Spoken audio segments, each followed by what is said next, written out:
As is our usual format, I'll do a presentation for about an hour, and then at the end of that time we'll take questions and answers from our viewing audience and from all of our unlimited persons in the chat room.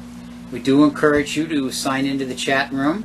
Let us know you're there. Tell us where you're tuning in from, listening in from, watching from, and we'll try and give a little reciprocation as we go along. Welcome each of you. This is a very wonderful service for me because it gives me a guaranteed opportunity to speak about the lives of the Vaishnavacharyas at least once a week. I have had the good fortune of having developed an interest in the lives of our Vaishnavacharyas quite some number of years ago, and this has facilitated my continued pursuit of that. But it only happens because of all of you out there. So thank you very much for encouraging me in this way. The reason I particularly chose Vakresvara Pandit, of course, is that today is the appearance date of Vakresvara Pandit. Now, those of you that have been devotees as long as I have are in that range. When you hear the name Vakresvara Pandit, you can only think of one personality, and that's my dear godbrother Vakresvara Pandit, Das. Now, the interesting thing about Vakresvara Pandit, the associate of Mahaprabhu, and Vakresvara Das, the disciple of Srila Prabhupada, it says they were both amazing dancers. This is what Vakresvara Pandit, the associate of Sri Chaitanya Mahaprabhu, is most well known for. Hey, I'd like to break in a second. Welcome Bluegrass, he's back. Salem, Oregon, right? Yes, Salem, Oregon, I remember. And Mondakini's there, she's from North Carolina. I'm getting it down, I'm getting it down. Hare Krishna to all of you. Vakresvara Pandit, the associate of Sri Chaitanya Mahaprabhu, was very, very famous for his dancing. He was one of the main people from Hillsborough. He was one of the main people in the kirtan pastimes of Sri Chaitanya Mahaprabhu in Jagannath Puri. When the Lord would partake in the Ratha Yatra festival in Jagannath Puri, he would divide the devotees up into different kirtan groups. Generally, there were 7 kirtan groups.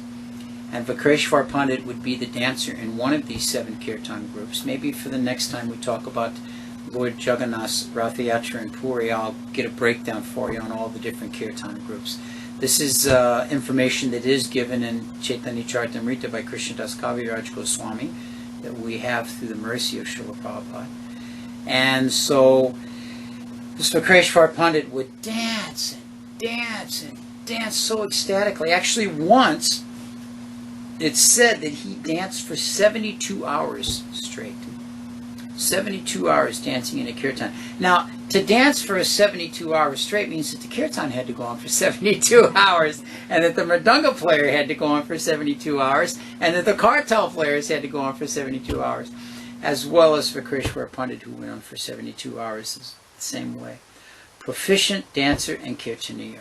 This was the description given in the Chaitanya Charitamrita for Vakresvara Pandit. When to tell the story, as I said, we have to intertwine it with Devananda Pandit. Vakresvara Pandit is very well known also for giving his mercy to the devotees. And one such devotee is this devotee we'll speak about, Devananda Pandit. Devananda Pandit lived at about the same time, age-wise, as Vakresvara Pandit. He was living in Kaliyagram. Kaliyagram is just a short distance from Nadia. And Devananda was a very, very advanced speaker of the Srimad Bhagavatam. Very clearly understood the Srimad Bhagavatam and was very famous for his speaking and his dissertations of the Srimad Bhagavatam. So one day, an equally older devotee, and this particular pastime I'm describing to you now took place before the advent of Sri Chaitanya Mahaprabhu. So Devananda Pandit was sitting in his ashram, in his place, and seated on a very, very nice seat, very, very beautiful seat, it describes, surrounded on all 4 sides by his disciples and followers. Into this assembly came Srivas Pandit. Srivas Pandit came because he had heard that Devananda was an expert speaker of the Srimad Bhagavatam, and he desired to hear the speaking of Srimad Bhagavatam. So he sat down. And as Devananda Pandit began to speak, he began to describe different pastimes of Krishna's activities. And at this time, Srivas Pandit became choked up in ecstasy upon hearing the pastimes of the Lord.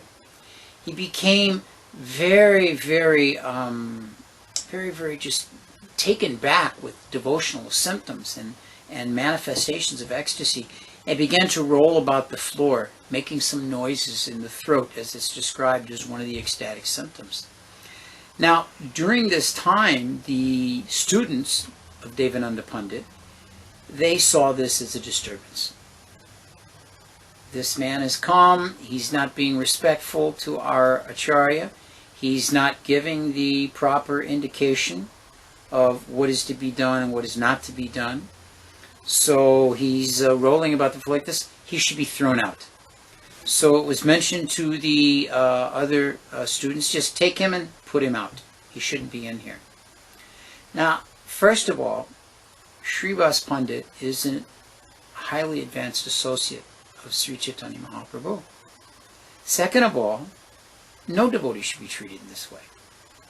And third of all, when the Guru allows for the disciples to commit an offense against a Vaishnava and doesn't correct that, then the Guru is actually responsible for the reaction of the disciples in that regards.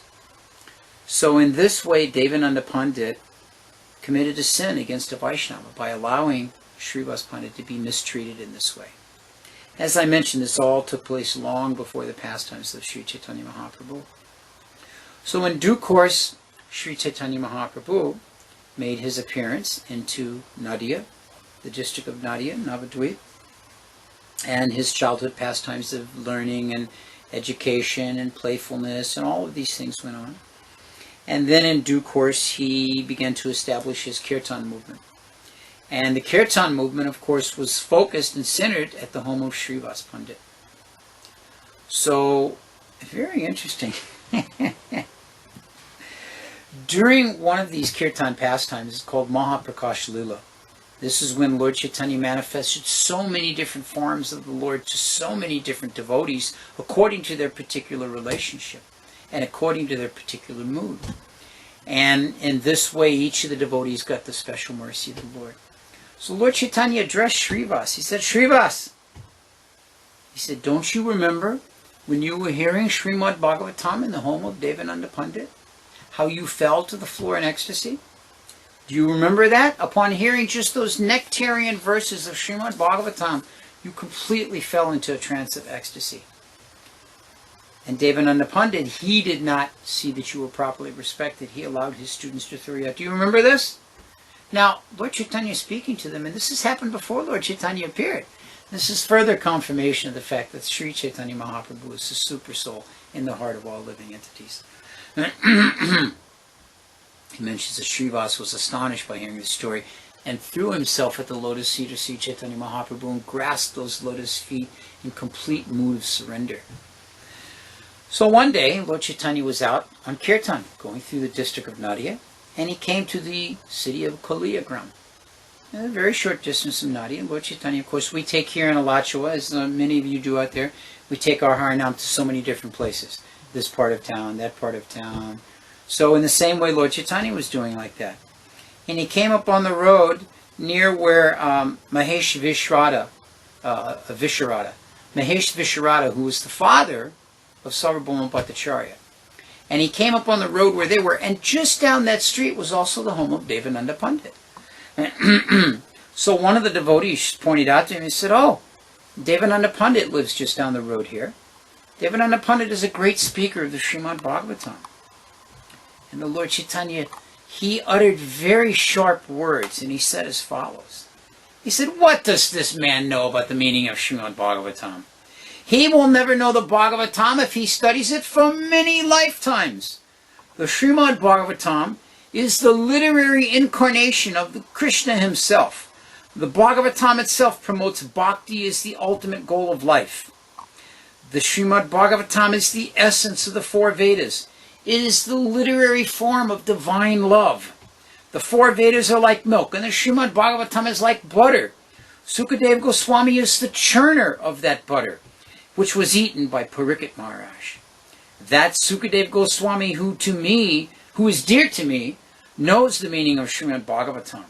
So he continued to go on in this way, glorifying Srimad Bhagavatam. And then he said, one who finds a difference between myself and my servants who are glorified in the Srimad Bhagavatam and who they themselves glorify the Srimad Bhagavatam has no good intelligence. Such an irreligious person rejects bhakti and finds another meaning to the Bhagavatam which will never be supported by the Bhagavatam itself. So after saying these words, Lord Chaitanya took his kirtan party and said, I will not even go near the shadow of Devananda Pandit's house. And he took the kirtan party and went the other way. The Lord then again caught hold of one of the devotees and begged him, do not go to Devananda. All the scriptures sing of the Srimad Bhagavatam as being highly mysterious and inconceivable. It cannot be understood simply by vast learning or powerful austerity. One who attempts to understand the Srimad Bhagavatam through scholarship will never understand it. One who understands the Srimad Bhagavatam as Krishna himself, he can understand the Bhagavatam. Only one who understands the Bhagavatam's meaning through divine love. And if one wants to serve that divine love, that book Bhagavatam, he must serve the devotee as well. In this way, Lord Chaitanya spoke very strongly. He encouraged the devotees that those individuals who speak about knowing the Srimad Bhagavatam, but in actuality do not render any service to the devotees, and who in the same way do not understand the meaning of serving the devotees, they've missed the real understanding of Srimad Bhagavatam. So, in due course of time, Lord Chaitanya's Leela in Navadvip wound up, and he then took sannyas. And when he took his sannyas and moved to Jagannath Puri, Devananda had heard these instructions from the Lord, and had heard the Lord in different times. And he began to think in his own mind, Devananda did, such a great person came very near my residence, but I did not get to meet him. I could not understand the glories of such a great personality as Sri Chaitanya Mahaprabhu, who was filled with Krishna Prema. Why was that not present in my heart? So he began to understand that I missed out. Lord Chaitanya was here in Navadvip. He was relishing his pastimes of Sankirtan. He came right near my home, but I never understood this. I never had that feeling of devotion for him. I've greatly missed out on this opportunity. Why is that? He began to question. Now, during this time, we swap our story back over to the other side, to Vakresvara Pandit. Vakresvara Pandit was in the Nadia district. He was in the Koliagram village, and he was going out on kirtan with his devotees, with his associates rather. They were all devotees of Sri Chaitanya Mahaprabhu. And with his associates, they were going out on vast kirtan, village to village, street to street, going through all the different areas like this, having a very, very wonderful time, very, very ecstatic. The kirtan was very enthusiastic, and of course the dancing of Vakresvara Pandit was beyond comparison. So Devananda Pandit came to hear that the devotees were having this wonderful kirtan. The followers of Chaitanya Mahaprabhu were not very far from here. So he left his home and he went. And he went to where the kirtan was with Vakresvara Pandit. And as he was there, so many other people were arriving, and crowds and crowds and crowds of people were coming into the kirtan area and wanting to see the kirtan of the associates of Mahaprabhu and witness the amazing dancing of Vakresvara Pandit. Now, many of you out there, and I know those of us here in Alachua, when the kirtan gets really good, the crowd gets very tight. And the more intense the kirtan gets, the tighter the crowd gets. And the more intense the kirtan gets, everybody's on top of each other. So in this way, everyone was closing in on Vakresvara Pandit, and he couldn't do his dancing. So Devananda Pandit had a cane with him, and he used that cane and pushed all the devotees back. And he held them all back, all the guests coming and all the people living in the village and all the residents, and kept them all back out of the way so that Vakresvara Pandit could dance uninterruptedly in a very wonderful way. So dancing and dancing and dancing like this, and jumping and twirling, and at one point Vakresvara Pandit fell to the ground. And Devananda Pandit ran over and picked him up and held him on his lap and wiped the dust off of his body and removed the perspiration from him with his own scarf. And in this way, Devananda Pandit began the process of service to the Vaishnavas. So, one period of time after this service to Vakresvara Pandit, after this period of time, then Lord Chaitanya was in Jagannath Puri, as we mentioned, and Devananda Pandit went to Jagannath Puri. No, I apologize. I've got the story backwards. Devananda Pandit was waiting in Kulia, and Lord Chaitanya came from Jagannath Puri. Now, the reason Lord Chaitanya came from Jagannath Puri was greatly connected to the reason he was in Jagannath Puri in the first place.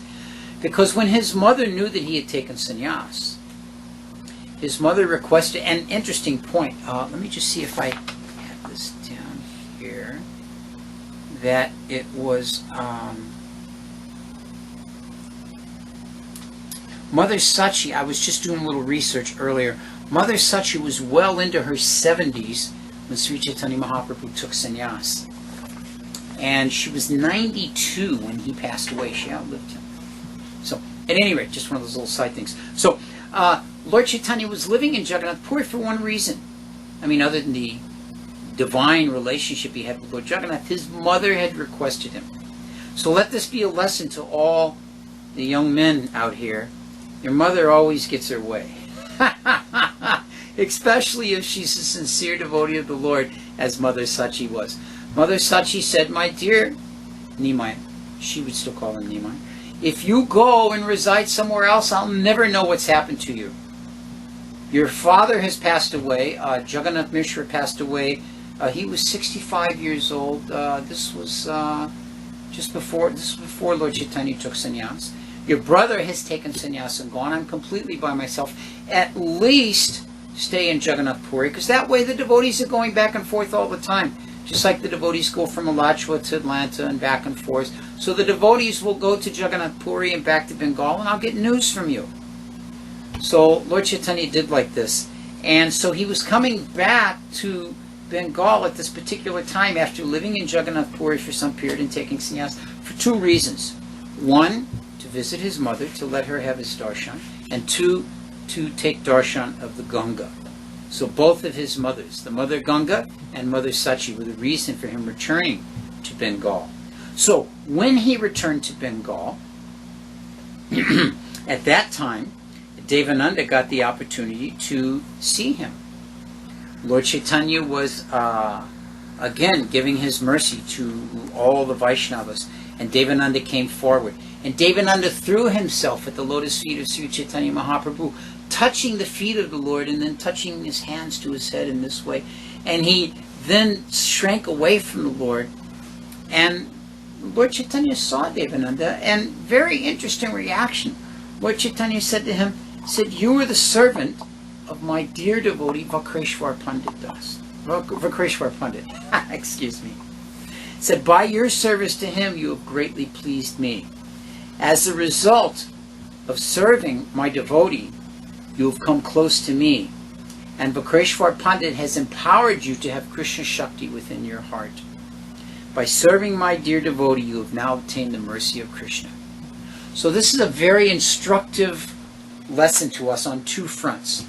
On the immediate front, even though Devananda Pandit was a very advanced scholar, very knowledgeable in the understanding of Srimad Bhagavatam, had many followers, he did not have that feeling of Krishna Bhakti in his heart by that alone. And because he did not properly see that the devotees of the Lord were respected by his students and allowed them to offend Srivas Pandit, therefore the mercy of Krishna Prema did not manifest in his heart. So these two things alone are very important. This is the nature of the relationship there. Now, from our point of view, it's a very instructive lesson, because how did Devananda Pandit get the mercy of Sri Chaitanya Mahaprabhu? He, just as we were speaking last week about Raghunath Das Goswami, Raghunath Das Goswami served the dear devotee of Lord Chaitanya, Lord Nityananda, and he served the devotees of Lord Nityananda, all the associates that were there for the Panihati festival. So in this way, by serving the devotees, Raghunath Das Goswami got the mercy of Lord Chaitanya ultimately. And by serving Vakresvara Pandit in a mood of humility, Devananda Pandit got the blessings of Vakresvara Pandit. He got the manifestation of devotion to Krishna within his heart, and he got the association of Sri Chaitanya Mahaprabhu. Similarly, we should understand that if we truly want the mercy of Sri Chaitanya Mahaprabhu, if we truly want the mercy of our spiritual master, we should serve the Vaishnavas. Vaishnava Seva is one of the most potent items in the process of devotional service.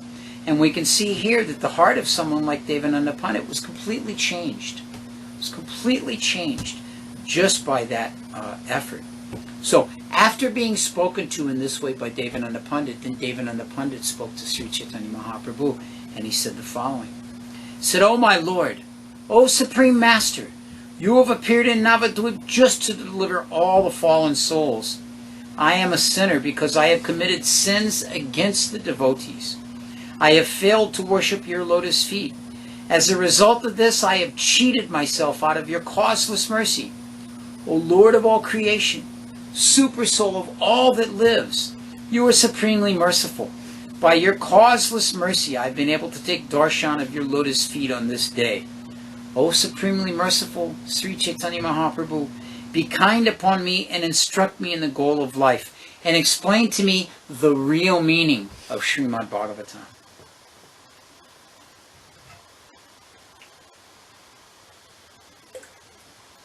Excuse me. Sri Chaitanya Mahaprabhu then gave an instruction to Devananda Pandit that would be greatly to his benefit. He explained to him what the real mood of studying Srimad Bhagavatam should be, and what the real understanding of Srimad Bhagavatam should be. Lord Chaitanya said to him, "Listen carefully, O Brahmana. Always praise the Srimad Bhagavatam. Never let any explanation of the Srimad Bhagavatam other than bhakti issue forth from your lips. In the beginning, in the middle, and up to the end, it is the meaning. Constant devotion to Krishna is eternally and perfectly flawless and infallible. It is the highest goal of life. The Supreme Lord appears in innumerable avatars, beginning with Kurma. His appearance and disappearance is supremely transcendental. In the same way, Srimad Bhagavatam is not of this material creation. Its appearance and disappearance is divine. In a trance of Bhakti Yoga, Vyas compiled the Srimad Bhagavatam. It passed through him and appeared on his tongue as a result of the mercy of Krishna. If one does not understand the Srimad Bhagavatam to be the divine truth on the level of the Lord himself, he will never realize the true meaning of Srimad Bhagavatam. This is the verdict of all authorized scriptures. O Brahmana, you previously committed an offense against the lotus feet of Srivas Pandit. You must go to him and beg forgiveness of his mercy. There is no difference between the book Bhagavad and the person Bhagavad. If you get the mercy of the person Bhagavad, then you will easily attain the mercy of the book Bhagavad. So here again, Lord Chaitanya continues with his important instruction about how to understand Srimad Bhagavatam. Now, the importance of understanding Srimad Bhagavatam was given to us by Srila Prabhupada, in that Prabhupada had every morning classes on Srimad Bhagavatam for the purpose of our understanding what it is. And many of us are given the opportunity to speak from Srimad Bhagavatam, speak about Srimad Bhagavatam, even though we are highly unqualified, many of us, at least myself. Many others may feel the same way. But by respecting the Vaishnavas, by serving our spiritual master, then one can actually be able to understand what is the true message of Srimad Bhagavatam. So having been instructed in this way by Lord Chaitanya, Devananda Pandit sought out Srivas Pandit. And when he found him, he asked for his forgiveness. And Srivas Pandit, of course, he was no big deal to him. He embraced Devananda and completely forgave him of any concern or any offenses in that way. And together, the four directions were filled up with the chanting of the holy names of Krishna, Krishna, Krishna, Krishna, like this, the kirtan played. So this is how Devananda Pandit and Vakresvara Pandit appeared involved in this way.